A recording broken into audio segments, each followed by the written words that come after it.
मैं हूं आपका मेज़बान अरशद शरीफ और आज प्रोग्राम रिपोर्टर में हम बात करेंगे इंटेलिजेंस एजेंसीज, बलूचिस्तान की सूरत हाल और कानून की हुक्मरानी पर। इस सिलसिले में इस्लामाबाद स्टूडियो में हमें ज्वाइन कर रहे हैं सेनेटर अब्दुल मालिक बलोच, प्रेसिडेंट हैं नेशनल पार्टी के।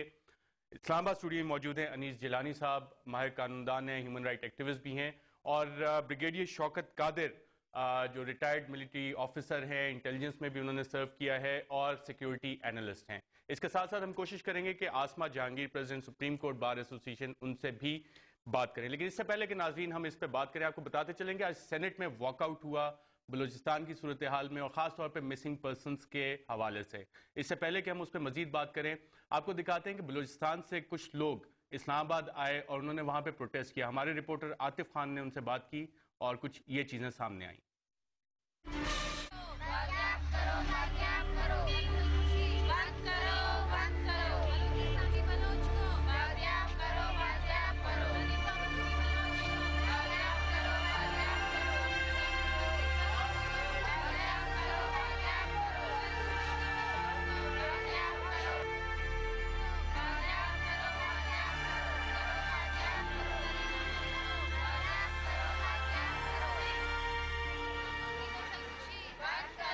ये बलूचिस्तान से ताल्लुक़ रखने वाले उन अफराद के लवाहिकीन हैं जिन्हें मुबैना तौर पर खुफिया इदारों ने अगवा कर लिया है।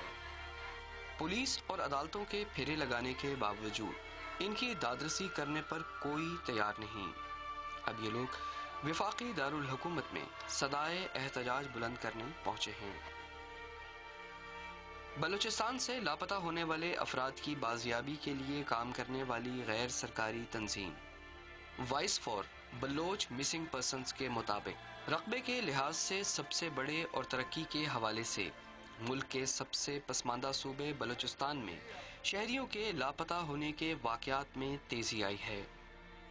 आजकल जो बलूचिस्तान के हालात हैं, पता नहीं आप लोग जो है उन हालात से बाखबर हैं कि नहीं है कि वहाँ पर जो है हर महीने जो है 4-4, 5-5 नौजवान बलोचों को जो है उठा कर ले जाया जाता है और जो है चंद दिनों में उनकी मसख़शुदा लाशें जो है नदियों में या पहाड़ों में या जंगलों में फेंक के चले जाते हैं। फिर जो है इतला देते हैं कि फ़िलानी की जो है लाश फ़िलान जगह पर पड़ी हुई है, जाकर उठा लें। यहाँ वो सिस्टम है। अभी जो है हम लोग सब अपने प्यारों के लिए खौफज़दा हैं और हमारे जो है प्यारों को जो है शदीद इंतहाई ख़तरात, उनकी जान को ख़तरात लाक हैं। अभी आपने ये सवाल किया कि उन लाशों की हालत कैसी होती है। उन लाशों की वो मसख़शुदा लाशें होती हैं, उनके जो है कानों में लुक डाले जाते हैं, उनकी आंखें तक निकाली जाती हैं, आंखों में गोली मारा जाता है और जो है पूरी बॉडी को जलाया जाता है। प्लासों से जो है उनके नाखून निकाले जाते हैं, मसाले जो है उनमें लगे होते हैं। यहाँ तक वो जो बलोचों की मुसल्लह तंजीमें वो जो है वगैरह BLA वगैरह लिखकर जो है उन पर जो है उनको उनके लिए गलत सलत मतलब बातें जिस्म पर लिखी होती हैं। अदालत में हम लोगों ने इसका या FIR दर्ज किया, उसकी पेशी चल रहे एक तरफा, लेकिन कोई रिस्पांस नहीं है, आज तक कुछ भी नहीं है। हमारा मेन मकसद ये इसको बाजियाब किया जाए, इसको मंजर आम पर लाया जाए। हमें खुद नहीं पता किसने क्या किया है, जब उनको पता है कि उसने कुछ किया तो उसको अदालत में पेश किया जाए। अदालतें क्यों बनी है, उसको पेश किया जाए, उसका कसूर समेत उसको पेश किया जाए ताकि पता भी चले किसने क्या किया है। बलूचिस्तान के यही हालात है, लोगों को उठाकर 2 दिन 3 दिन यहाँ तक कि 24 घंटे भी जिंदा नहीं छोड़ते और उनको फेंक दिया जाता है, उनकी मसख़शुदा लाशें फेंक दिया जाते हैं। कुछ लोगों को उठाते हैं 2 साल, 1.5 साल, 3 साल, यहाँ तक कि हमारा एक भाई है अली असगर बंगुलजई जिसको 9 साल हुए उठाए, अभी तक उसको कुछ पता नहीं कि वो कहाँ है और किस साल में है।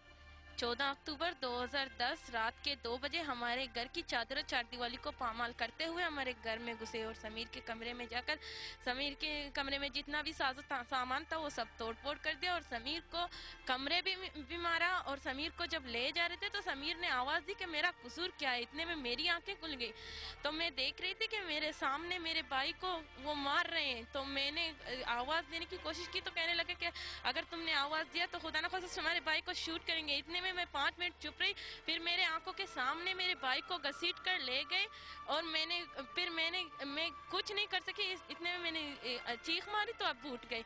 अब्बू को भी उन लोगों ने बेइज्जत किया और मुझे भी बेइज्जत किया। मेरे हाथ में अभी तक चोट का निशान भी है, 6 महीने हो गए, मेरे भाई का कोई पता भी नहीं है। उसका जुर्म है, अगर वो गुनहगार है, उसका कोई जुर्म है तो उसे अदालत में पेश किया जाए। अगर अदालत जो भी सजा देगी तो हमें मंजूर है। कदीर बलोच मेरा नाम है, voice for Baloch missing persons का वाइस चेयरमैन भी हूँ और मेरा एक लड़का है जलील रिकी जिसका नाम है। वो गुज़िश्ता 26 महीने से लापता है, जिनको ISI वालों ने घर से आके उठा के ले गए, जिनका वाहिद और ऐनी गवाह चीफ मिनिस्टर ऑफ बलूचिस्तान नवाब मोहम्मद असलम रैसानी है। उन्होंने ख़ुद आमिना मसूद जंजुआ से कहा, वो आए थे उनसे मिलने, उन्होंने कहा कि आपके दौरे हुकूमत में ये लोगों को लापता किया जा रहा है, बेगुनाह लोगों को। तो उसने ये कहा कि मेरे ज़माने में नहीं है, ये मुशर्रफ के दौर से शुरू है। तो फिर आमिना मसूद जंजुआ ने ये क्वेश्चन की कि जलील रेकी, चाकर कम्बरानी और डॉक्टर बशीर अजीम जो BRP के मरकज़ी ओहदेदार हैं, बलोच रिपब्लिकन पार्टी के जो मरकज़ी ओहदेदार हैं, उनको जो अभी 10 दिन हुए हैं उठाया है। तो उन्होंने कहा हाँ, ये ISI वाले आए थे मेरे पास और उन्होंने ये कहा कि इन लोगों को आप अरेस्ट करें। पुलिस के ज़रिए मैंने अरेस्ट नहीं करवाया, कि मैंने कहा कि मेरे पास इनके कोई ऐनी शायद और गवाह नहीं है कि मैं इनको अरेस्ट करूं। तो उन्होंने ख़ुद इनको उठाया और इनको ले गए और मुझे इतला कर दिया कि हमने ये 3 बंदों को उठाया है। वाक़या ये कि हम एहतजाज करते रहते थे और हमेशा एहतजाज करते थे और हम इंक्वायरी कमीशन के सामने पेश नहीं हो रहे थे। उन्होंने कहा नहीं, आप लोगों ने पेश होना है, ज़बरदस्ती हमें पेश करवा रहे थे। हमने कहा कि ये इंक्वायरी कमीशन जो आप लोगों ने बनाया है, इसका कोई फ़ायदा नहीं है। ये एजेंसी के किसी सरबर इनमें इतना पावर या क़ुव्वत नहीं है या इनके पास इतना अथॉरिटी नहीं है कि एजेंसियों के सरबराहों को बुला सके। जो ऑन सर्विस जजेस हैं, उनके कहने पे नहीं आता है, चीफ जस्टिस के कहने पे नहीं आता है, तो आप रिटायर्ड जजेस हैं, आपके कहने पे ये कब आएंगे और आपको ये जवाब दे होंगे कि हाँ, हमने इतने लोग बलोचों को उठाया और गायब किया।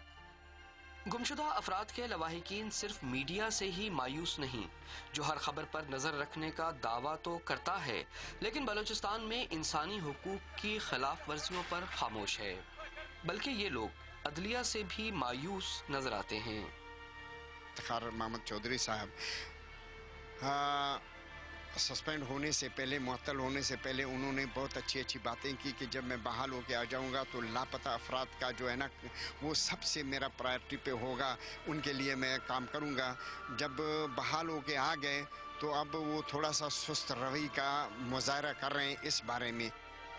इन लोगों का कहना है कि इन्हें ज्यादा खौफ इस बात का है कि कहीं इनके प्यारों को दौराने अगवा कत्ल ही ना कर दिया जाए। बलूचिस्तान से ताल्लुक रखने वाले इन अफराद का कहना है कि गुज़िश्ता 8 माह में इन्हें लापता अफराद की 127 नाशें मौसूल हो चुकी हैं, जिन्हें बेईमाना तशद्दुद के बाद हलाक किया गया। लेकिन ऐसा महसूस होता है कि अदलिया और मीडिया समेत तमाम रियासती इदारों को ये जुल्म नजर नहीं आता। Atif Khan, Dawn News, Islamabad. ये थे हमारे नुमाइंदे आतिफ खान, जो हमारे उन बलूच बहनों और भाइयों से बात कर रहे थे जो आजकल इस्लामाबाद में कैंप लगा के बैठे हैं, प्रोटेस्ट कर रहे हैं मिसिंग पर्सनस के बारे में। सेनेटर साहब, आपने रिपोर्ट भी देखी, जो सारी वहाँ पे बात हुई, क्या ये हकीकत है? सब मैं ज़ाती तौर पर ये जो जितने मिसिंग पर्सन है या ये फैमिली हैं, कम से कम 80% को तो ज़ाती तौर पर जानता हूँ, या जिन लोगों ने मेरे साथ काम किया है या किसी के बाप ने मेरे साथ काम किया है। जैसे अली असगर है, अली असगर मेरे साथ BNM में था, हमें की जब सियासत कर रहे थे। इल्जामात में हकीकत कितनी है? सर, इसमें यह है कि ये बिल्कुल हकीकत है कि बलूचिस्तान, हम इस वक्त एक अजाब से गुजर रहे हैं। ये कर्ब है बलूचिस्तान का जो आपको महसूस हो रहा है। मुशर्रफ ने जो बलूचिस्तान पे फौजी ऑपरेशन शुरू की, जो ताहाल जारी है, और यहाँ पे हम थक गए हैं कहते कहते कि जी बलूचिस्तान के मसले को आप सिर्फ बंदूक की नोक से न देके, इसका जो एक ओवरऑल एक पॉलिटिकल लुक है उसको भी आप कंसीडर करें। बलोच पहले भी लड़े थे, ये पहला इंसर्जेंसी तो नहीं है, ये 5वां इंसर्जेंसी है, लेकिन मुज़ाकरात भी हुए थे, मुज़ाकरात भी फौजी जनरलों ने की। 77 में जनरल ज़ियाउल हक ने जो है ना वो की मुज़ाकरात की। सेनेटर साहब, उस मुज़ाकरात पर पॉलिटिकल सोल्यूशन पे भी आएंगे प्रोग्राम में। ब्रिगेडियर शौकत कादिर साहब, इंटेलिजेंस एजेंसीज पे भी हमारी इल्ज़ाम लगता है, इसके साथ साथ ये भी कहा जाता है कि बैरूनी कुव्वतें भी इन्वॉल्व हैं। बैरूनी कुव्वतों को तो छोड़ें, जो हमारी इंटेलिजेंस एजेंसीज पे इल्ज़ामात लग रहे हैं टॉर्चर के, मिसिंग पर्सनस पे, इसमें आपके ख्याल में कितनी हकीकत है, और अगर ये हो रहा है तो क्या इन पे कोई कानून लागू है? पहले मैं एक वजाहत करता चलूँ, जो आपने मेरे तारुफ में फरमाया था। मैंने इंटेलिजेंस एजेंसी में किसी में कभी सर्व नहीं किया, तो मैं कोई उनकी तरफ से कोई बात नहीं कर सकता। Right. Thank you for that correction, Brigadier صاحب. بہرحال آپ کا جو سوال ہے اس پہ سوال یہ ہے کہ بھئی ہمارے انٹیلیجنس ایجنسی اس میں ملوث ہے کہ نہیں. میرا خیال ہے اس میں تو کوئی شک ہی نہیں ہے کہ ملوث تھے اور شاید ابھی بھی ہوں گے. اس بات میں میرا خیال ہے کوئی بحث ہے ہی نہیں. مگر جو آپ نے سوال میں خود ہی کہا کہ بہت ساری انٹرسٹڈ پارٹیز ہیں، ہندوستان ہے، امریکہ ہے، ایران ہے، یہ سارے انٹرسٹڈ پارٹیز ہیں بلوچستان میں اور یہ سارے ایکٹیو ہیں. بریگیڈیئر صاحب وہ ساری چیزیں تو صحیح ہیں، اس پہ ہم کسی اور پروگرام میں بھی بات کر لیں گے کہ انٹرنیشنل انٹرسٹ اس میں کیا ہے، ریجنل انٹرسٹ کیا ہے. یہاں پہ ہم بات کر رہے ہیں قانون کی حکمرانی پہ اور انٹیلیجنس ایجنسیز پہ کیا کوئی قانون لاگو ہوتا ہے، کیونکہ جو مسائل ہیں وہاں پہ جو ایک وہاں پہ فیلنگ بن رہی ہے کہ شاید قانون فالو نہیں ہو رہا، اس کے سدباب کے لیے ہم کیا کر سکتے ہیں؟ کوئی قانون کی اپلیکیشن ہے انٹیلیجنس ایجنسیز پہ؟ بالکل ہے جی، بالکل ہے. قانون بالکل جو ہے وہ بالا تر ہے اور اس کو جواب دہ ہے ہماری انٹیلیجنس ایجنسیز. جو بھی قانون اٹھائے گا ایشو اس پہ ہماری انٹیلیجنس ایجنسیز کو جواب دینا ہوگا، اور اگر نہیں دیں گی تو کسی نہ کسی کو سزا دی جائے گی قانون کی بدشکنی کرنے کا. تو اس لیے بالکل. بریگیڈیئر شوکت قادر صاحب، یہاں پہ ہم ایک وقفہ لیں گے، لیکن بعد جب واپس آئیں گے تو یہ جاننے کی کوشش کریں گے کہ کیا انٹیلیجنس ایجنسیز قانون کو جواب دہ ہیں، کون کون سے قوانین ان پہ اپلیکیبل ہوتے ہیں، پاکستان کا آئین اس بارے میں کیا کہتا ہے، اور جو کمیشن حکومت نے بنایا تھا، جوڈیشری نے بنایا تھا، اس کے سامنے کتنی انٹیلیجنس ایجنسیز کس طرح سے پیش ہوئیں اور کیا موقف اختیار کیا. ایک وقفے کے بعد.